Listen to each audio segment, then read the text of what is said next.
بسم اللہ الرحمن الرحیم اللہم صلی علی سیدنا محمد وآلہ وإطرتہ بعدد کل معلوم لک استغفر اللہ الذی لا الہ الا هو الحی القیوم واتوب الیہ یا حی یا قیوم۔ اے اللہ، بے شک میں تجھ سے سوال کرتا ہوں تیرے اس نام سے جو پاک ہے، پاکیزہ ہے، مبارک ہے، سب سے زیادہ پسند ہے تجھ کو، وہ نام جس کے ساتھ آپ سے دعا مانگی جائے تو آپ قبول فرماتے ہیں، اور جب اس کے ساتھ آپ سے سوال کیا جائے تو آپ عطا فرماتے ہیں، اور جب اس کے ساتھ آپ کی رحمت مانگی جائے تو آپ رحم فرماتے ہیں، اور جب اس کے ساتھ فراخی مانگی جائے تو آپ فراخی عطا فرماتے ہیں۔ اے اللہ، میں تجھ سے تیری خاص رحمت مانگتا ہوں کہ تو اس سے میرے دل کو ہدایت دے، اور اس سے تو میرے کام کو مجتمع فرما دے، اور اس سے تو میری پرگندہ حالت کو سنوار دے، اور اس سے تو میرے باطن کی اصلاح کر دے، اور اس سے تو میرے ظاہر کو بلند کر دے، اور اس سے میرے عمل کو پاکیزہ بنا دے، اور اس سے تو میرے دل میں راستی ڈال دے، اور اس سے تو میری الفت کو لوٹا دے، اور اس سے تو مجھے ہر برائی سے بچا لے۔ اے اللہ، مجھے ایسا ایمان اور یقین عطا کر جس کے بعد کفر نہ ہو، اور ایسی رحمت کہ اس کے ذریعے میں عزت کی بلندی حاصل کروں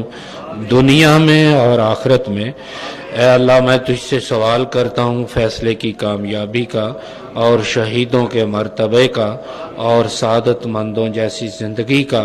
اور دشمنوں پر فتح اور نصرت کا۔ اے اللہ، میں تیرے حضور اپنی حاجت پیش کرتا ہوں، اگرچہ میری رائے کوتاہ ہے اور میرا عمل ضعیف ہے۔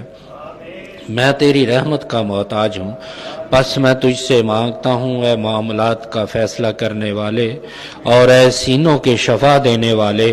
جس طرح کہ تو سمندروں کے درمیان پناہ دیتا ہے، مجھے پناہ دے دوزخ کے عذاب سے، اور ہلاکت کی پکار سے، اور قبور کے فتنے سے۔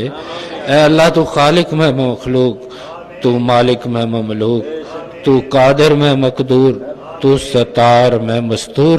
تو غفار میں مغفور، تو جابر میں مجبور، تو حاکم میں محکوم، تو اکبر میں آخر، تو معز میں عاجز، تو پرور میں پروردہ، تو جلیل میں ذلیل۔ میرے مولا، مجھے چار چیزوں سے پناہ بخش: سکرات الموت سے، قبر کے عذاب سے، حشر کے حساب سے، اور دوزخ کی آگ سے۔ اے اللہ مضبوط رسی والے اور درست کام کرنے والے، اور میں تجھ سے مانگتا ہوں امن خوف کے دن میں اور جنت ہمیشگی کے دن میں ایسے مقربین کے ساتھ